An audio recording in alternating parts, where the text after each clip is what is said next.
Hi, I'm Danielle, and this is Chatter Out Loud, a podcast where I share thoughts and TV commentary, starting with one of my favorite shows, Big Brother. In this episode, I'm sharing a recap of Big Brother Season 23. Originally, I was going to title it The End Game is Near, but I decided to go with The Cookout. And The Cookout is an alliance, and they are now the final 6 contestants on this season of Big Brother. So yeah, I've been missing in action for over a month, right? Yeah, over a month now. And not that you really care, but there's been quite a few things in my life that's needed my attention more.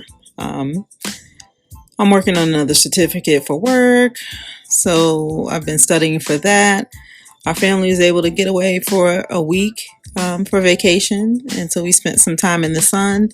It was great to have a chance to relax. It was nice bonding. And then I got sick, a little under the weather, so I'm managing that. But no worries, I'm on the mend now, and I'm feeling much better. I'm not 100%, but I'm getting there. But now I'm back, and I have opinions on what's been happening inside the Big Brother house. So let's get into it. There are a few things I want to preface in this episode. It's so funny because when I read my timeline, my Twitter timeline, Instagram, a few messages that I've received, there are some people who are just interested in arguing with me. I'm not here for that at all. So with that being said, I'm going to say the following. Number 1, the views expressed in this episode are mine. Some are well thought out and they're objective, and some are instinctive based on principle. Either way, it's my opinion. I'm allowed to have an opinion, which brings me to my next point. Number 2, Big Brother is a reality game show, a competition. Just like people who watch sports or any other competition, fans pick sides, they root for their favorites, they critique the performances, or even play Monday morning quarterback and all of that, right? It can cross the line where people are attacking folks for their looks or their isms, but critique is fair game. Big Brother is no different. We watch gameplay, we develop a liking for the different house guests, we don't like villains or we do, and all of that, right? One thing I can't stand is when people say, or when the former house guests come out of the house and they say, oh, you're not in the house. You don't know what it feels like to play the game. You have no idea. I also have no idea of being an athlete. I was never good at sports. I don't have any idea of playing in the Super Bowl. But that doesn't stop me from watching the game. It doesn't stop me from rooting for the team. And it doesn't stop me from critiquing or commenting on bad plays. So I want people to stop that. I'm a fan of Big Brother. I'm a little invested, yes. I watch the live feeds. I'm a part of BB Twitter. I share commentary in my podcast. I am invested. And as you hear me comment on the foolery in the game, if you don't like it, you have the freedom to listen to someone else. There are way bigger podcasters and YouTubers than me. And number 3, I'm a woman of a particular age. I am a Black woman. My point of view has developed based on my walk on this earth as a Black woman. And as a Black woman, I don't have an issue with the mission, quote unquote, the mission of the Cookout Alliance. I am okay with it. I'm okay with how it developed. I'm okay that they decided to protect one another in the game. I'm impressed at their excellence in getting to the final 6. My first thoughts went back to what I learned in my walk as a Black person in America, and that we have to be better and work harder to be seen as equal. So it's no surprise that the 6 Black contestants on this season made it to the final 6. The strategy Tiffany put together with each house guest having a partner to conceal the alliance, along with the way they maneuvered through the game, it was efficient and it worked. It wasn't luck. It wasn't bullying. Odds were not in their favor. Let's remember there are 16 house guests and only 6 of them were Black. And again, I do not have an issue that they came together to get to the end. And for those that say it's a disadvantage, it wasn't fair, it was blatant racism, please miss me with that BS, especially if you're going to talk about racism. I'm not interested in making anyone feel comfortable in their racism. There were 16 house guests, 10 of them were outplayed and outmaneuvered by 6 other players. They focused on getting their alliance to the end, and it worked. Every player had the same chance to play. Every player had the chance to make moves, but quite frankly, they were just outplayed. With the exception of the season with Aaron Grimes, I think that's how you pronounce her name. That was the first time. That's the first season that comes to mind because the racism was so blatant. The other seasons, I feel like it was covert. It was nice to see the 6 players had a fair chance. Now, do I think this will be able to happen again? Not likely. If there are ever 6 black house guests again in the house, we'll see similar gameplay that was happening before season 23. Right? They won't let that happen again. And they meaning CBS and the house guests. This will not happen again. So for those of you that are upset about the 6 black players making it till the end, don't worry. The Cookout mastered the mission this season. It will never happen again. They'll have the house guests in the future will have a hard time duplicating this. And then you guys can go back to having white players win and feel more comfortable. For those of you that rocked with the Cookout and enjoyed it as much as I did, kudos, and I celebrate with you. Now, if you listened to me in the past, you'll know that I'm not a huge fan of dominant alliances. However, in this case, I see it differently. And for this season, I made an exception. And I'm allowed to change my mind. I had a change of heart. There was a point made this season in Big Brother 23. And that point is, or part of it is, I should say, is that representation matters. For the first time out of 16 house guests, half of the house guests were non-white. The playing field was leveled. The fact that 6 of them decided to leverage their talents and their goal of each of them aspiring to have an individual player win the game when they first entered the house, they became one, and it was beautiful to me. And there is meaning in seeing others in the game that look like you. That's why prior seasons look the way that they do. Given an opportunity to play starting on an even and level playing field, look what can happen. A point was made this season. And in my opinion, part of that point is that black people can play Big Brother. They can be good at it. They can strategize, and they can win. And this season has proven that. CBS is going to crown its first black winner in BBUS. And it's so funny how often we hear people say, it's not fair, the blacks stuck together. When for the first time ever, having a diverse cast mattered in this game. And why does it matter? It's because it was more of an even playing field. I'm going to keep saying that. There were 16 house guests. Half of the 16 were non-white. Why does this matter? It matters because it plays a vital role in helping underrepresented people form a sense of themselves. Yes, it's a game on TV, but representation does matter. Like I said, this season we see that black people can play Big Brother and be successful. They are talented, they're smart, they strategize, and quite frankly, in the past 22 seasons, Big Brother was not doing enough to show diversity. And not to mention the 6 black house guests, they were diverse in their own right. I saw similarities to myself, my brother, my cousin, my friends. It was reflective, it was empowering, and most definitely had an emotional influence on viewers. I saw it all over my timeline, positive and negative. I did a lot of blocking on Twitter.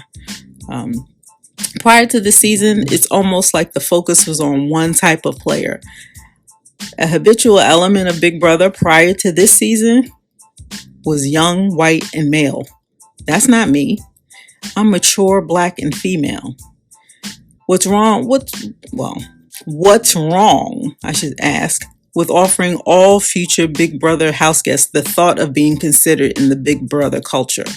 Being represented makes you feel noticed, and Black people felt noticed as we watched the cookout play and make it to the final 6.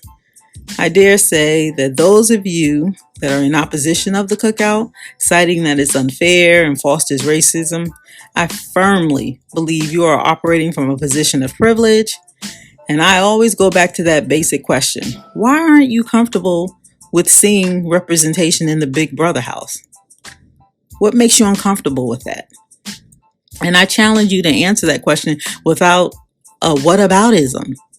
Out of 16 house guests, let me say it again, out of 16 house guests, 8 were non-white. Half the cast were non-white.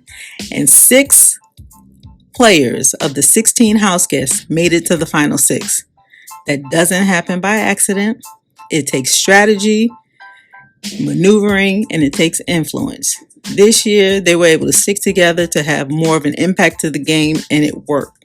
It was phenomenal gameplay, period. I just think that there's a really important part of representation, giving people who want to play Big Brother the ability to join in and to be visible in the house. We hadn't seen that much in prior seasons. This year, for the 6 Black players, winning was accessible. It was accessible,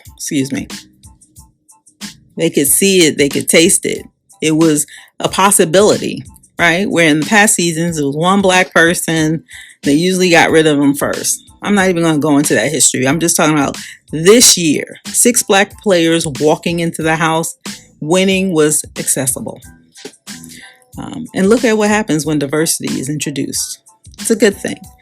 And another thing, I like it that I saw me, I saw my brother, I saw my family and friends, like I mentioned earlier. It was refreshing to see. And the last thing I want to say, and I want to make this very clear, Tiffany is and always will be seen in my eyes and many, many other fans as the strategist of the cookout. Make no mistake. She put it together. She masterminded it. She put together the strategy. Period. Wasn't Xavier? Yes, he contributed. It wasn't Kyland? Yes, he contributed. I don't think Azah and Big D contributed much.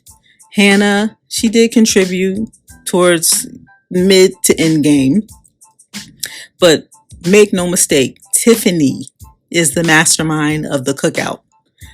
Some of the foolishness I've seen since the final 6 and the guys and how they're talking about, oh, the women didn't do this or they didn't pull their weight and all this other nonsense.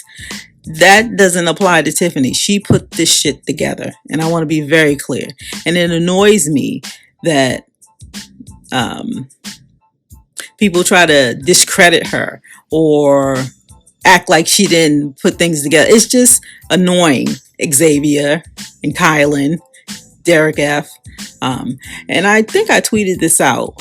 When they leave the house, I hope they get a hard time about this, because a woman strategized and put that cookout together and helped and put the plan in motion to get them to the final 6. And they better recognize that. And I hope people won't let them forget it.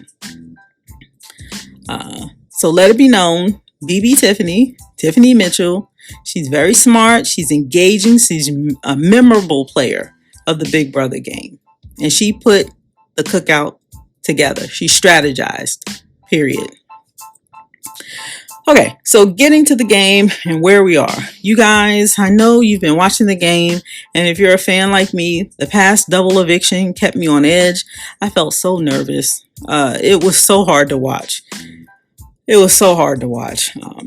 We watched the final 6 go to a final 4. And in short, Tiffany was evicted on Kai's HOH. Hannah was evicted on Azah's HOH. Right now, Xavier, I'm hoping by the time you hear this, it's not a spoiler, but Xavier is the new HOH and currently has Azah and Kai on the block. They gave us a peek into the jury house in the last episode. And it seems like Sarah Beth is a little bitter. And if you didn't know, Brittany really doesn't like Kyland. Um, so let's start with the easiest first, the jury house. So in that last episode that aired, or the next to, or not the last one, because that was last. The last live, wait, no, during the double eviction. Yeah, sorry. During the double eviction, they gave us a sneak peek into the jury house.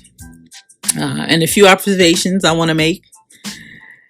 Number one, Sarah Beth felt very, very uncomfortable talking about the blacks at the cookout. She was so hesitant to agree with the mission of the cookout. And she doesn't have to. That's her right. Her game was canceled by them and she was evicted. So I understand. I probably would be upset if my game ended, that reach for $750,000 is no joke. So she has the right to be upset. But I swear it felt like she was afraid to have a differing opinion on camera from the rest of the jurors, and that the rest of the jurors, they all said, "Oh, I understand. There's never been a black player." I mean, they were comfortable talking about it. And it just seemed like Sarah Beth was just very uncomfortable. And it was it was cringeworthy, really. It's kind of a shame because she is allowed to disagree, and it's okay. Like I said, her game ended before she wanted it to. There's emotion in knowing you lost out on $750,000. I probably would be upset too. And just to be clear, did the cookout have influence on evictions? Absolutely. They influenced it by their vote and their relationships in the house. And that's the game in itself. It's competitions, social game, and influence. This year was no different. It just so happened that these players outside of the cookout were influenced to make moves in the game that really didn't benefit their personal games, but they had the choice to play differently or make a different move. And they were persuaded or influenced not to, which is part of the game, which made how the cookout or the gameplay of the cookout as a unit, that's what made it so worthy of watching. And I mean, they influenced everybody in the house. It was only 6 of them. There were 16 people in the house, and 6 people influenced everything. They didn't always have the power. They didn't always have HOH, and yet they had the influence. They persuaded people. They played. It was just phenomenal gameplay to get them all in the final 6 as a unit. It was beautiful. But back to Sarah Beth. She also mentioned that she felt like Kai didn't have to tell her a lot of the lies that he did, and a lot of the discussions he had with her were unnecessary. And my first thought was, uh-oh. I mean, I felt like she felt foolish by what he was telling her. And she's right in that aspect. Kai used the term prime, as in priming the partner before or to prepare them for their eviction. I thought it was over the top. It was something to that effect, he said, but I thought it was over the top. I think what he was attempting to do was admirable, because he was trying to manage the jury, and keep them from being upset and keep the alliance concealed. But if you had a genuine relationship, you really don't want that person to be hurt. So I understand what he was trying to do, but Kai, with all that Kai does in the house, it's just over the top. It's a lot. It's just a lot. He talks a lot, and it can be unbearable to watch, let alone experience it firsthand and as a house guest, his hours of meetings and gathering information, the chessboard, thinking and overthinking was a lot. I think it was more of his game talk. It was different than I've ever seen. His one-on-ones, and when he was HOAs, they were timed. They were short, but they were timed. And he was really, the one thing he was really good, he's really good, I should say, because he's not out the game yet. He's really good at gathering information. But it's just so painful to get through some of what he says. I'm a live feed watcher, and it's just so painful for him to get through a sentence or get through a thought it's just it's a mess. um, I mean, a simple "How are you doing, Kyland?" could turn into 30 minutes of an answer and some type of philosophy. It's never clear. People are wondering, what is he talking about? When Zingbot told him to shut the F up. Listening to you talk is like sitting by a brook, an endless babbling brook. Shut the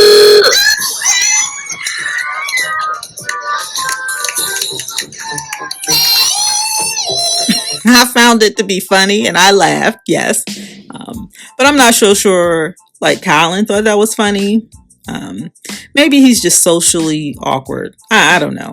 But he talks a lot and he talks in circles, and it's painful to get through sometimes as an observer. I can't imagine how the house gets fest. I mean, in their DRs, they even said they expressed something similar in terms of, like, he talks so much, they don't know what he's talking about and things like that. So, all right. In terms of the other jurors, for the most part, it doesn't appear that any of them are bitter. But I don't subscribe to, we have to pick the best player who won comps and was really strategic, blah, blah, blah, blah, blah. Damn that. My vote, yes, would include that, yes. I would consider how people played.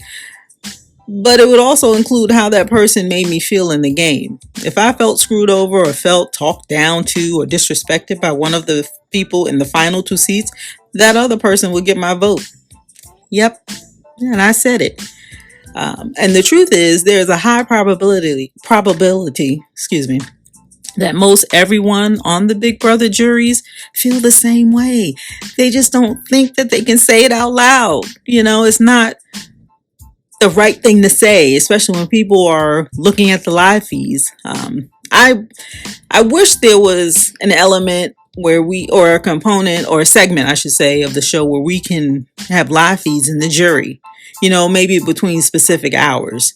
I think people would probably perform, it wouldn't be the same as if we were watching it 24/7. But I'm just interested to hear. I want someone to write a book. I just want to hear, like, I'm interested to know, like, what goes on, like the dialogue and what people talk about in the jury. Because I know people are pissed. I know people are upset, and I know people are emotional, and no one can convince me otherwise. People vote on how you made them feel. And I don't remember hearing this in the early seasons, but now, almost for the past few seasons, I keep hearing people, especially in this season of Big Brother, we kept hearing jury management. I think that's not a real thing. I mean, in terms of, those are PC words, right? Everyone knows people will vote on how you made them feel. If you feel shitty by the way someone talked to you or talked down to you, or if you just couldn't stand that person, you're not voting for them. I don't care what you said. They could have had a good strategic game, but in the end, you're not voting for them. And I still maintain this is why Danielle Reyes lost her season of Big Brother. And this is the same reason why Paul, I think his name was Abrahamian, but fans know who he is. He played 2 seasons in a row. He came in second place 2 seasons in a row. Nicole F won, and then Josh won. Okay, I'm just going to say this because I don't want to insult anybody, but Paul lost because jurors voted against Paul. And I hope that makes sense. No one really voted for Nicole. No one really voted for Josh. They voted because they couldn't stand Paul. And that's how Paul lost, And when I say no one voted, I'm not saying it was a unanimous vote. I don't really have the count. But what I am trying to get across is that people voted against Paul because he was an asshole on his seasons. He was a bully. He pissed people off. And that's the bottom line. And people are like, yeah, okay. You thought you were playing great. And you may have been playing great the entire season. But you have to remember, the game turns over to the jurors in the end. By then, they've already been in the house secluded with the other jurors. They were fuming and whatever, that was going on, and they feel like they have an upper hand because now the end game is in their hands, right? And they can decide whether or not that person wins the grand prize or not. And that's some type of power. And that's another thing I love about the game. You know, people think they run the house and do all that, but in the end, those jurors are going to vote. And if you didn't treat them nicely, you're not winning. Point blank, period. All right. What else do I want to say?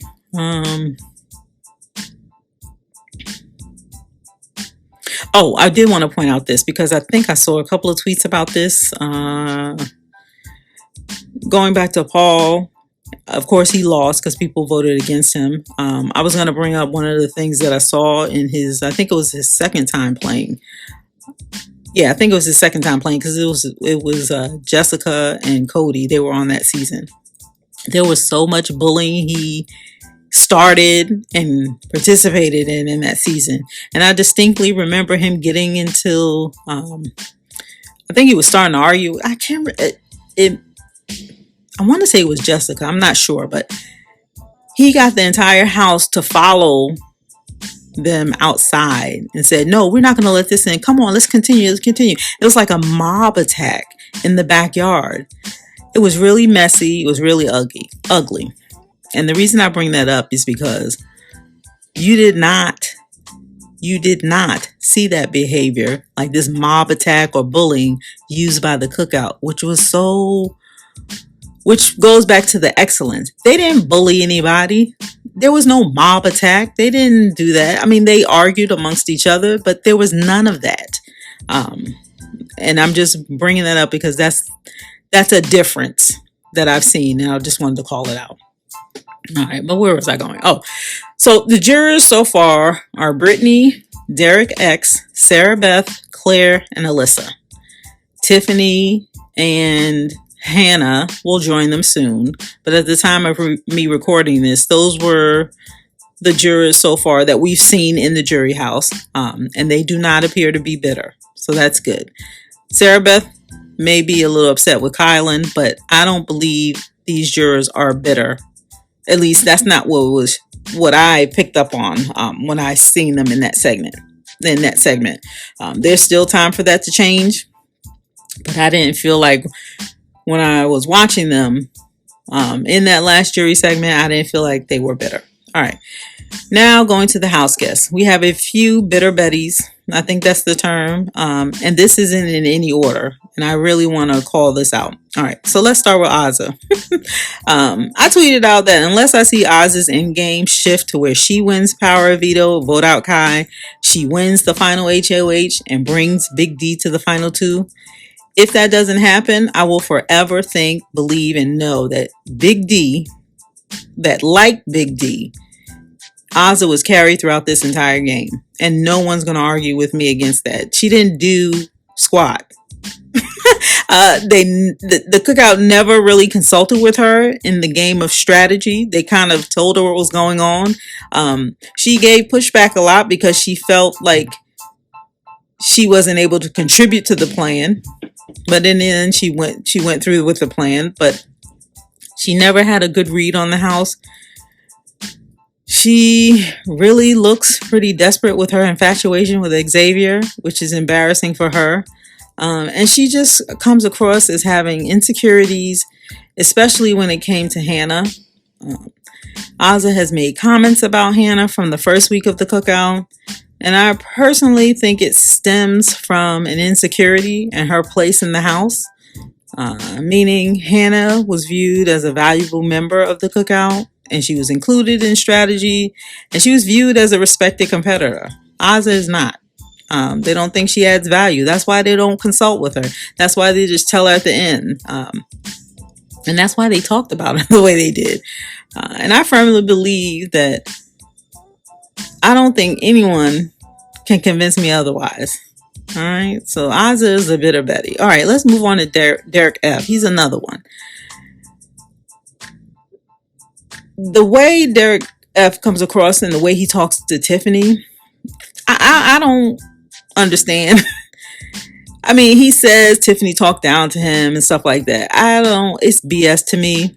Personally, I feel because Tiffany is the leader of the cookout, she put it together, she strategized, and she has a very strong personality. She formed the strategy, she led the cookout in making it to the final six. Remember, she is the mastermind behind the cookout, and there's no need to argue facts. Derek F. Big D, he just has a hard time adjusting to her type of personality, and it showed. The way he insulted her, talking about her age, calling her old, he was throwing the B word all around. The way he thinks that women were just carried along while the men did all the work. It just was embarrassing for him. It was untrue. Bullshit, to be exact. But Tiffany, she doesn't fit that mold where she's going to just bow down to anyone. She has an opinion. She has a voice and she uses it. And she's strong. She's vocal. She thinks. And it just was clear that he didn't like it. And therefore he didn't like her. And then the last bitter Betty I want to talk about is Xavier. The way he whined about Tiffany for hours after she won that endurance HOH. I mean, he carried on and on and on. Like, it was a bit much. And it really, like, I already started seeing things with Xavier that made me dislike him even more. But that pushed me over. Where I'm like, I'm not a fan of him. In the beginning, I thought he was boring. And then there was a couple of times in the DRs, he made me laugh. And so I kind of recanted. But no, I'm going back to my original instinctive thought when I first saw him. He is boring. He tries to be funny. He has shown his misogyny. And I don't even think he realized it. And just the disrespect with Azah, even though Azah was kind of desperate for him. I don't know. I'm not a fan of Xavier. I think he's going to win the season, but nevertheless, the way he whined about Tiffany for hours after that endurance HOH, it really, really turned me off. And what made it so bad is weeks before, Kyland made a similar play in which he won an HOH he shouldn't have won. And I don't remember him or Big D having that type of energy when Kyland won. And it's so funny how they miraculously forgot about it, But Tiffany, they just needed a reason. And to me, I would have had more respect if they said, listen, I don't think I can beat Tiffany. And that was the reason they wanted her out. I would have more respect than this lame, the HOH. And I mean, he whined on and on and on. And that's another thing. Like like now, the way they talk in their DRs, they know we're watching. I don't know who they're trying to convince, especially if you're a live feeder. I mean, it may work on the casuals that watch Big Brother, but if you're a live feeder, you're watching this shit all the time. And I hear what they say. And I'm not mistaken by what they say. I know what they're saying and how they view Tiffany, and they try to, I mean, they're in a bubble. I get it. And they are only talking to each other. So that's their reality. And sometimes you can get lost in that. I get that. But when they come out, they're going to have a lot to answer for with some of the stuff that they've said about Tiffany and some of their views on the women in the house. Because again, I'm going to say it again, Tiffany strategized and put the cookout together. And if it wasn't for that strategy, they would not be in the final six. And that's it is what it is. And I just wish they would have made different decisions in terms of their reasoning for kicking out Tiffany. I kind of knew she was going to be one of the first to go, because she is a threat. She's smart. She's memorable. She's engaging. The jury loved her. So it only made sense for them to come after her. And I respect that. I don't respect the whole, she hasn't done this and she hasn't done anything. And Derek F with his delusion of he put the shit together. That's such bullshit. And Derek F, he's going to have a lot to answer for. I can't wait for him to get lit up on Twitter. And not in the sense that people are insulting his looks or anything like that. But I hope people put him to shame, because the way he spoke about Tiffany was just unacceptable and just bullshit. All right, so let me see. What else I was going to say? Oh, one other thing. During the endurance comp, that Kyland, or not Kyland, Kyland, Derek, all of them, that was the reason. Tiffany shouldn't have won the HOH. And maybe she shouldn't have, but whatever.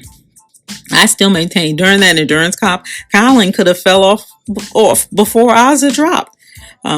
Xavier dropped, he threw it, because the plan was that Azah would win that competition. Xavier dropped, he followed the plan. Kai at that time could have dropped too, but he didn't. And that's what cracks me up, because he has control issues. He did not drop. He could have dropped, but he wanted Tiffany to drop first. And then potentially he probably wouldn't have dropped. He just has control issues. So when Xavier dropped, Kai could have dropped, right? Because Claire dropped, then Hannah and Claire, I can't remember, but it was Xavier, then Kai could have dropped. When Azah was showing that she was losing her balance and stuff, Kai could have dropped before then. And then Tiffany probably would have dropped, but Tiffany stayed on because she says, I know Kyland's going to stay on. I mean, it just was hypocritical. But Kyland could have dropped. So I just don't understand why Kyland was absolved from the backlash when he didn't throw it either. He could have dropped right after Xavier. And no one's bringing that up, because they're all in this thing where, oh, Tiffany, she should have did this. But why can't we talk about Kyland? How come he didn't drop? He could have dropped as well before Azah, right after Xavier. So it was crazy to me. And by the way, I love that Kyland slipped and fell off, and I love that he lost to Tiffany. I got a little satisfaction in that moment. Okay, let's move on to gameplay. So many people on my timeline, and even the house guests, believe that Xavier has been playing the best game and he'll win. And they base it on how the remaining house guests are playing, right? Xavier throws comps and wins when he needs to. And we all see it. He doesn't feel the need to win comps to get control. He's positioned himself nicely where even if he throws the comp, whomever does win, they're not even looking at him as a target. And when he's on the block, he isn't too paranoid, except when Tiffany won that HOH and he whined for hours. And the pacing back and forth. He was so upset. Just whine. Anyway, when he's not whining about Tiffany not throwing that HOH, for the most part, he's very controlled. He's very calculated in the way he moves in the game. And with his wins, he doesn't leave any blood on his hands, or at least not much, where people are going to now begin to target him. And that's pretty impressive. Kyland, he doesn't play that way. and not meaning that he flies off the handle or anything like that. But Kyland needs to win comps to feel like he's in control. He has difficulty relinquishing control. He feels like it makes him look like he has strength or confidence. And within the game, yeah, maybe that's what it looks like, right? They call him the comp beast. But his controlling behavior, to me, just screams insecurity. Just screams it. I'm insecure. It's like, I don't know. I'm not a psychologist, but that's what it looks like to me. Big D, initially I was a fan. I thought he was really cute. I mean, and yes, he still has a pretty smile, but his attitude is shitty. He's ugly on the inside, meaning he's ugly on the inside. I think he wants so badly to be seen as a threat in the game, but he's not, and that's very frustrating for him. He can't win. There was a segment where he whined about or complained about thinking that Big Brother hasn't changed the games for plus size people. And I literally stopped what I was doing and I had to rewind that because I couldn't believe he was saying that. And I think that came off of that endurance cop, because once he got on that rope It was the episode, they started the live competition. They went to commercial break. Commercials are like 4 minutes. When they came back from commercial, he already fell off. So he didn't even make it like 5 minutes. And he was so frustrated. He was so embarrassed. So I understand. He's just so frustrated because he cannot win. He's just horrible at the competitions and at playing, period. He has a decent social game. People overestimate his social game because people see through his bullshit. But he's just so frustrated. And I feel for him because he can't win. And that just makes him so upset. And to me, he's seen as someone who has been carried the entire game, and they're so easy to beat. Everybody thinks they can beat him. That's one of the reasons why they're bringing him along. And I don't like that, but that's the way the game goes, right? He has done nothing in the game, and he's brought in the final four, the final six, then the final four. He's probably going to be in the final two, and he has not strategized. He has not won a competition. He hasn't really done anything. He hasn't contributed other than like he cleans the house. And I guess that's part of the social aspect of the game. He talks to Azah. That's part of the social aspect of the game. But everyone has a consensus he's done nothing. I don't know. That just frustrates me that he's going to get so far and that he outlasted Tiffany. And for some reason in his mind, he thinks that at the end of the game, if he sat next to X, that the jurors will have such a hard time to select the winner. And I don't know who put that in his head, but it just shows you his delusion and how he sees himself. He thinks he's put the cookout together. Not true. Tiffany is the mastermind of the cookout. She put together the strategy. She put that shit together. Not Derek F. Not Xavier. Not Kyland. Kyland and Xavier were heavy contributors to the strategy, but Tiffany put it together. Just saying it again. All right. Now, Azah, I want to be respectful. She is problematic with her unhealthy desire for Xavier. I'm embarrassed for her. And when she gets outside of the house, I think she's going to see some things that are just not, it just doesn't look good. People drag her on Twitter. I don't participate in that aspect. I'm just going to leave it as she has an unhealthy desire for Xavier. It's pretty embarrassing. And I hope she reflects on that. All right. She's similar to Derek F. in that she adds nothing to the strategy. She has a bad read on the house all the time.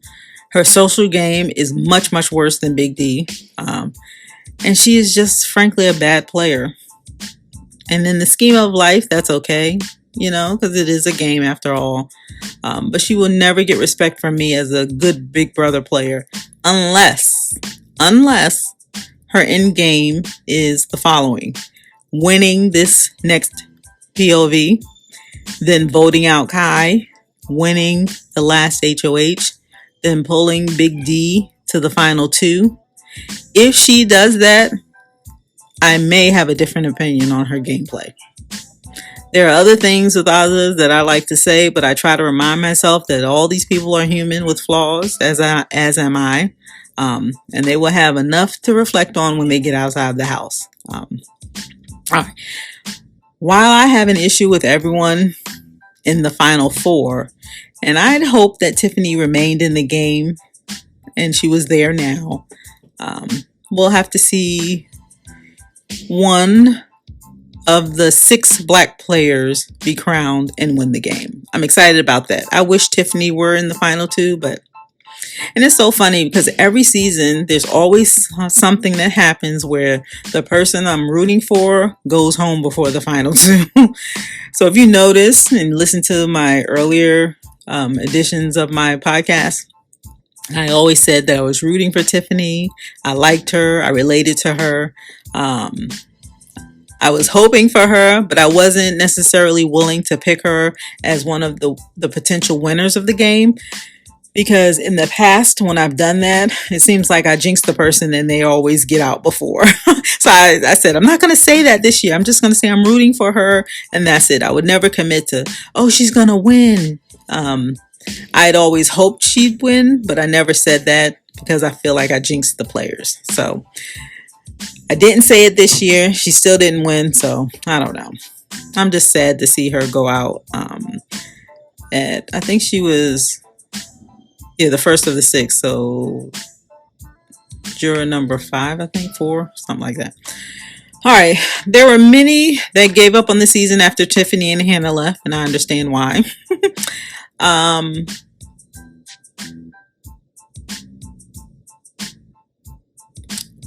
sorry. My dog was barking. I was trying to see what was going on. I'm not happy with the final 4. I'm not a fan of the remaining final 4. But I do look forward to how everything unfolds, especially at the end, because I think it hurts more to be voted out when you're that close to the end. So it should make for good TV. Again, I suspect Xavier will be in one of the final 2 seats. And I really believe no matter who he sits next to, he'll win. All right. So I may revisit next week when we're down to the final 3, and definitely will give a final view of the season after the winner is announced. I'll come back and talk about that. I'll tell you this much. For the first time, it will be a black winner of Big Brother US. And I love it. Beautiful. All right.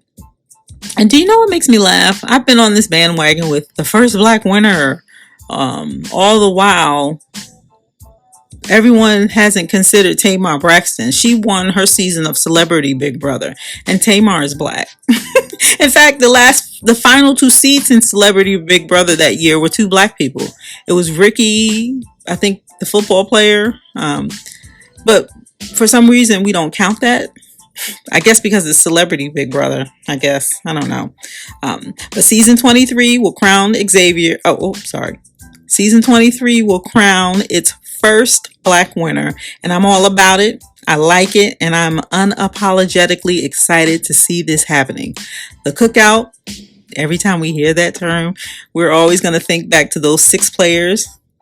Tiffany, the mastermind who put together the strategy and ran the cookout.